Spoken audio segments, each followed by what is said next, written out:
Hello and अस्सलाम वालेकुम my YouTube family. उम्मीद करती हूँ आप सब ठीक होंगे, खैर खैरियत से होंगे, खुशबाश होंगे। अल्हम्दुलिल्लाह आप सबकी दुआओं की वजह से मैं भी बिल्कुल ठीक हूँ। नया दिन, नई सुबह, नया आगाज़। तो जैसा कि आपसे पिछले ब्लॉग में वादा किया था कि आपको दिखाऊँगी कि मैं कहाँ गई हूँ और क्यों गई हूँ और इतना सडन प्लान क्यों बना है। तो जनाब मैं घूमने के लिए तो बिल्कुल नहीं आई थी। मेरे हस्बैंड किसी ऑफ़िशियल काम की वजह से ट्रैवल कर रहे थे, तो मैंने कहा क्यों ना मैं भी उनके साथ निकल जाऊँ, थोड़ा-सा शुगल लगा कर आ जाऊँ। तो हम पहुँच गए हैं पाकिस्तान के शहर सक्खर के अंदर। हाँ जी, सक्खर आई हूँ, किसी हिल स्टेशन नहीं गई। तो हम सुबह साढ़े 5 बजे अपने गेस्ट हाउस पहुँच गए थे। अच्छा गेस्ट हाउस था, साफ-सुथरा था और अच्छा मेंटेन किया हुआ था उन्होंने। ये एंट्रेंस थी और इसके बाद ये था डाइनिंग एरिया, जिसमें डिफरेंट रूम्स बने हुए थे और अपनी मर्ज़ी से आप जो-जो चाहें वो रूम बुक करा लें। तो ये हमारा रूम था और इसके अंदर सूरज की तेज़ छुआएँ आना शुरू हो चुकी थीं। सुबह ठंडी थी यहाँ की, काफ़ी अच्छा मौसम था, लेकिन दोपहर गर्म होगी इतनी मैंने ये सोचा नहीं था। तो ख़ैर ये हमारा रूम था और हमने अपना यहाँ पर लगेज रखने के बाद फ़ैसला किया कि क्यों ना आप खाना खाने या इनके नाश्ता करने के लिए निकला जाए। तो हमारे ड्राइवर भैया ने बताया कि कोई सिंदड़ी होटल है वहाँ पर बहुत मशहूर, वहाँ चल के आप नाश्ता कर लें। ये वहाँ की एंट्रेंस थी और यहाँ पर सोफ़े पे उन्होंने कवर्स वगैरह डाले हुए थे, क्योंकि दोपहर में बहुत धूप तेज़ होती है तो उससे सोफ़े ख़राब हो जाएँगे इनके। ये यकीनन शाम में ही खोलते हैं डिनर वगैरह के लिए। अच्छा इन्होंने सेट किया हुआ था, साफ़-सुथरा था और कलरफुल सा उन्होंने बड़ा इसका एम्बियंस दिया हुआ था, जो बड़ा अच्छा-सा लुक दे रहा था। और उसके बाद हम नाश्ता करने पहुँच गए और हमने ऑर्डर की वहाँ की हलवा पूरी, जो कि बहुत ही मज़ेदार थी, बहुत लाइट वेट थी, ऑयली बिल्कुल नहीं थी, इनकी सब्ज़ियाँ भी बहुत अच्छी थी और इनका हलवा भी बहुत मज़ेदार था। मुझे इनकी जो फूड की क्वालिटी थी वो बहुत पसंद आई और यहाँ का नाश्ता मैंने बहुत एन्जॉय किया और उसके बाद आई कड़क सी चाय और चाय इनकी बिल्कुल ख़ालिस दूध पत्ती थी, इसमें कोई पानी की मिलावट नहीं थी, पीते ही पता चल रहा था। तो चाय पीने के बाद जो रात भर की मेरी थकन थी ट्रैवलिंग की वज़ह से वो उतर गई थी और उसके बाद मैंने पूरे रेस्टोरेंट का जो था लुक वो रिकॉर्ड किया कि मैं आप लोगों से शेयर कर सकूँ, क्योंकि मुझे एक्सपेक्ट नहीं था कि इतना ज़्यादा अच्छा यहाँ का एम्बियंस होगा और वहाँ के वेटर्स और वर्कर्स बहुत अच्छे थे, बहुत अटेंटिव, बहुत कोऑपरेटिव थे। अच्छा काफ़ी इन्होंने कलरफुल सा सेट किया हुआ था, क्योंकि कलर्स जो हैं वो बहुत ज़्यादा अट्रैक्ट करते हैं, बहुत आई कैचिंग व्यू देते हैं, तो इस वजह से इन्होंने बड़ा कलरफुल सा सब रखा हुआ था। सब तमाम काम वुडन इन्होंने किया हुआ था और बड़े आर्टिफ़िशियल फ्लावर्स से इन्होंने इसको डेकोरेट किया हुआ था। तो जनाब नाश्ता करने के बाद हमने यहाँ से निकले वापसी के लिए तो नहीं, जिस काम से वो आए थे उस काम के लिए निकलना था, तो उस जगह पे भी मैं पहुँच गई, तो मैंने कहा उसको भी शूट किया जाए। तो हम यहाँ से निकल के गए थे आईबीए यूनिवर्सिटी। बीच में मैंने एक शॉट रिकॉर्ड किया था जो कि मेरे पास अब नहीं है, शायद डिलीट हो गया। वो मैंने आईबीए यूनिवर्सिटी के बाहर का किया था, जब मैं गार्ड से बात कर रही थी कि मुझे अंदर जाने दें आप, और वो मुझे अलाउ नहीं कर रहे थे। और क्योंकि वो ये कह रहे थे कि बाजी अंदर पेपर हो रहा है, आपको अंदर जाने नहीं दिया जा सकता। और मैंने उनसे ऐसे ही कहा मुझे अंदर देखना है, तो मुझे कहने लगे सक्खर में रखा गया है। वो तंज़ था या सच बोल रहे थे पता नहीं मुझे, लेकिन हर शहर अपने अंदर कोई ना कोई ख़ासियत रखता है। तो मैंने कहा कि जब जा ही रहे हैं तो उस काम को थोड़ा-सा एक्साइटमेंट में बदल दिया जाए। लेकिन मुझे इस यूनिवर्सिटी में एक अच्छी चीज़ लगी, वो ये कि बहुत ज़्यादा ग्रीनरी और बहुत ज़्यादा सफाई-सुथराई का यहाँ ख़्याल रखा गया था। ड्राइवर भैया ने मुझे बताया कि यहाँ पर एडमिशन बहुत आसानी से हो जाता है। गिलगित और पता नहीं किन-किन शहरों से यहाँ पर बच्चे पढ़ने के लिए आते हैं और यहाँ एडमिशन बहुत ईज़िली आपको मिल जाता है। तो अगर किसी को चाहिए हो तो वो वहाँ जाकर ले सकते हैं, क्योंकि यहाँ की आईबी यूनिवर्सिटी में एडमिशन तो बहुत मुश्किल से होता है। लेकिन मैंने कहा कि कराची की यूनिवर्सिटीज़ के कंपैरिज़न में ये यूनिवर्सिटीज़ कैसी हैं देखा जाए। तो इसलिए मैं अंदर गई थी देखने के लिए। वहाँ के प्रोफ़ेसर बहुत अच्छे थे, जिन्होंने मुझे अंदर जाने की इजाज़त दे दी। मेरा एनआईसी रखा था लेकिन उन्होंने।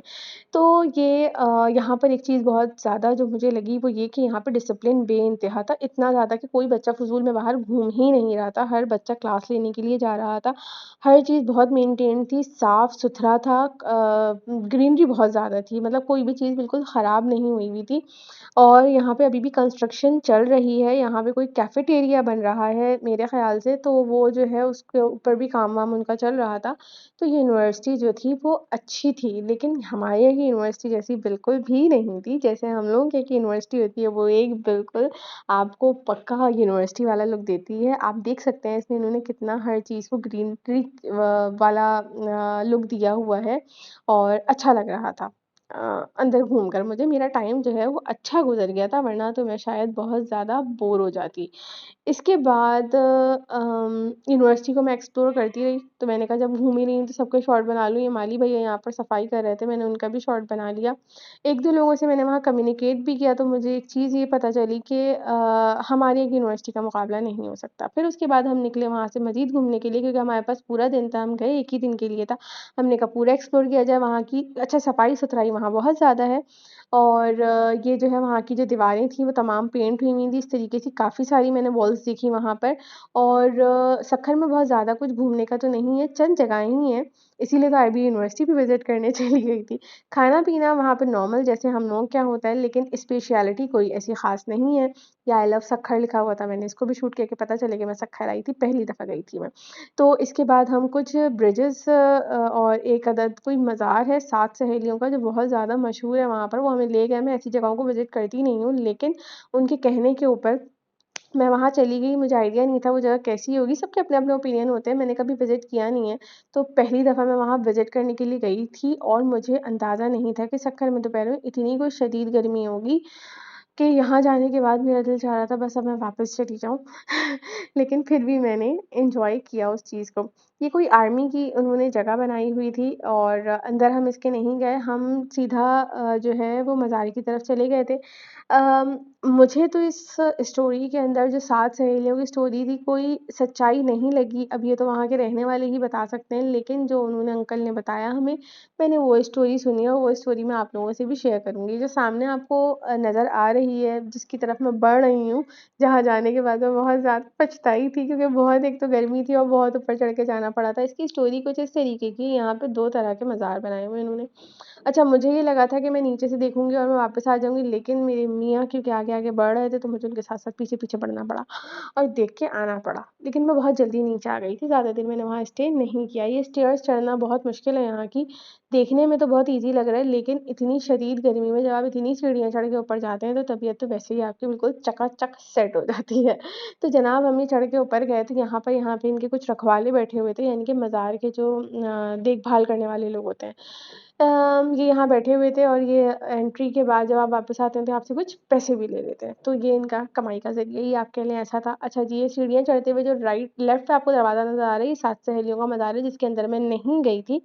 मुझे लगा बस यही मज़ार है, इसके बाद कुछ होगा नहीं, हमें पता तो था नहीं, हम सीढ़ियाँ चढ़ते हुए मज़ीद ऊपर चले गए कि शायद छत से जाके व्यू दिखेगा और जब छत पे हम पहुँचे तो हमें तो पता चला यहाँ तो कब्रें ही कब्रें। And I was totally shocked कि मैं कहाँ आ गई। लेकिन और मैं बार-बार सिर्फ़ एक ही बात कह रही थी अपने मियाँ से कि वापस नीचे चलें। लेकिन वो घूमे जा रहे थे और मुझे समझ में नहीं आ रहा था कि मैं वापस नीचे जाऊँ तो जाऊँ कैसे अकेले। लेकिन ख़ैर मेरे साथ मेरी बहन भी थी एक अदद।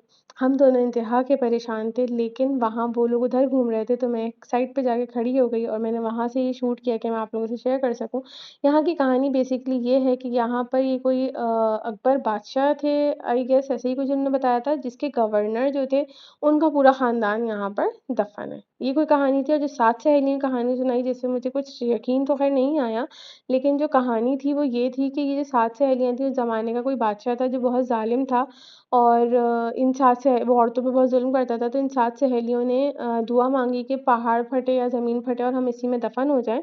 तो वो जो 7 सहेलियाँ थीं, वो पहाड़ फटा और वहीं दफ़न हो गईं थीं, उस जगह पे इनका मज़ार बना दिया गया।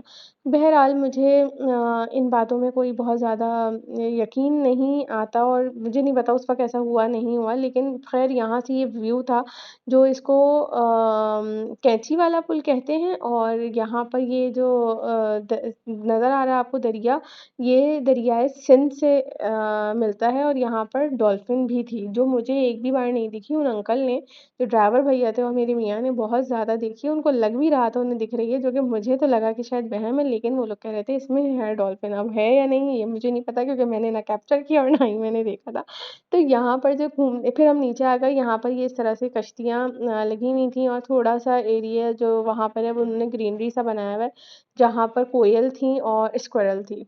यानी गिलहरी थी, ये देखिए आप देख रहे होंगे ये दरख्त पे चढ़ी और ये इस तरह से यहाँ पर लोग आते हैं और खाना खरीद के इनको खिलाते हैं, बहुत सारी थी जिनसे मुझे बहुत डर लग रहा था, मैंने पहली दफ़ा इतने करीब से इनको देखा था और मैंने इनको खाना नहीं डाला क्योंकि पता नहीं मुझे ऐसा लग रहा था कि जैसे ये उड़ के अभी मेरे ही पास आ जाएँगी।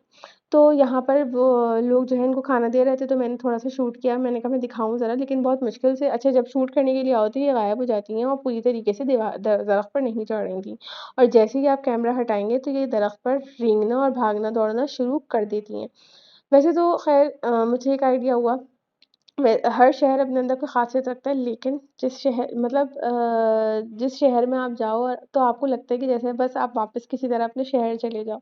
ये जगह घूमने के बाद हम वहाँ से वापस निकले थे, मैंने जैसे ही कहा यहाँ की दीवारें जो हैं वो इस तरीके से वॉल आर्ट छप्पर हुआ हुआ था। इसके बाद जो है जब हम निकले तो फिर हमें जब अपनी नंद के घर जाना था और उनके घर में हमारा जो है दोपहर में लंच पे दावत थी, तो हम उनके घर जाने के लिए निकल गए थे। ये देखिए फिर से एक ही दरिया आ गया, वहाँ पे टोटली मुझे लगा कि सक्खर जो है वो शायद दरिया और नहरों पे ही बना हुआ है, हर तरफ बस इसी तरीके के आपको पानी और पुल नज़र आएँगे। बल्कि एक पुल की कहानी तो उन्होंने मुझे ऐसी सुनाई कि वो पता नहीं किस रात में बहुत बुरी तरीके से झूलता है। मैंने बीच में कुछ भी शूट नहीं किया क्योंकि हर शख़्स की अपनी एक प्राइवेसी होती है, तो मैं वहाँ जाकर उनके घर पे मैंने कुछ शूट वूट नहीं किया और बस वहाँ पर हम लंच करते ही फ्री हुए, गेस्ट हाउस आए, लगेज उठाया और फिर हम निकल गए अपने वापसी का सफ़र तय करने के लिए। ये हम स्टेशन की तरफ जा रहे थे और फिर ये सारा जो मैंने कैप्चर किया, रात के टाइम बड़ी लाइटनिंग थी, दूर से अच्छी लग रही थी, तो मैंने कहा ये भी कैप्चर किया जाए। तो ये एक शॉर्ट ट्रिप था छोटा-सा, जो मैं आप लोगों के साथ शेयर कर रही हूँ कि मैं अगर कहीं जा रही थी, तो मैं आप लोगों को बताऊँ भी, आप लोगों को दिखाऊँ भी कि मैं कहाँ और क्यों गई थी और किस लिए गई थी। तो अच्छा था, जो जहाँ रहता है उसको अपना शहर अच्छा लगता है। जैसे हमें अपना कराची बहुत अच्छा लगता है, लेकिन कराची एक बड़ा शहर है, तो इसी तरीके से सक्खर एक छोटा-सा सही लेकिन प्यारा शहर है, वहाँ के लोगों के लिए बहुत ख़ास है। वहाँ की स्पेशलिटी मछली है, मैंने मछली वहाँ बहुत ज़्यादा देखी, वहाँ के लोग मछली बहुत शौक से खाते हैं शायद, तो वहाँ मछली बहुत ज़्यादा मिकदार में होती है। तो कोई ख़ास वहाँ इतनी जगहें नहीं होती हैं, लेकिन चूँकि मौका मिल रहा था तो मैंने कहा साथ चले जाया जाए। और इस तरह से हमारी रात की ट्रेन थी तकरीबन कोई 11 बजे की और फिर हमने वापसी का सफ़र तय किया और ये सुबह होने लगी थी और मेरा अपना शहर कराची आ गया था। और उसकी जो वाइब्स थी वो तो कुछ अलग ही थी। बस एक इंतज़ार था कि किसी तरीके से बस स्टेशन आए, गाड़ी रुके और मैं अपने शहर में दोबारा दाखिल हो जाऊँ, क्योंकि वहाँ जाने के बाद मुझे अब कराची बहुत याद आया।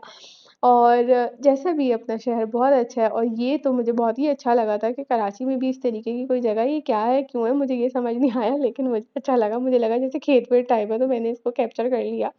और जो है क्योंकि रास्ते में और कुछ ऐसा नज़र आया ही नहीं था, पूरा रास्ता अंधेरे में मेरा तय हुआ था। तो ये देखें ग्रीनरी चाहिए बिल्कुल फार्मवेली वाला लुक दे रही थी, अगर किसी ने फ़ेसबुक पे खेला होगा तो उसको याद होगा। और इसके बाद हम कराची पहुँच गए थे, कोई सुबह 7:30 बजे और मेरा शहर, इसकी तो बात ही कुछ और है। तो इसके बाद पहुँचने के बाद मैं लंबी तान के सो गई थी और फिर मैं उठी अगले दिन नहीं उसी दिन शाम 4 बजे। और 4 बजे उठने के बाद हम निकल गए अपने शहर को थोड़ा-सा एक्सप्लोर करने क्योंकि बहुत मिस किया मैंने एक ही दिन में कराची को। और बाय अवेलेबल का मौका है तो इसकी वज़ह से शहर को पूरा सजाया हुआ है, तरह-तरह की लाइट्स के साथ। हम थोड़ी देर घूमे और फिर घर आके मज़ीद रेस्ट किया और मैंने एक छोटा-सा ट्रिप था जो आप लोगों के साथ शेयर किया। ऑल्दो ये ऑफ़िशियल ट्रिप था लेकिन मैंने उसको अपने लिए थोड़ा-सा एक्साइटिंग बना दिया। उम्मीद करती हूँ आप लोगों को मेरा ये व्लॉग पसंद आया होगा। बड़ों को इज़्ज़त दीजिएगा, छोटों को प्यार दीजिएगा और मुझे अपनी ढेर सारी दुआओं में हमेशा याद रखिएगा। अगर मेरे चैनल को सब्सक्राइब नहीं किया, सब्सक्राइब करें। दोबारा मिलेंगे, टिल देन अल्लाह हाफ़िज़।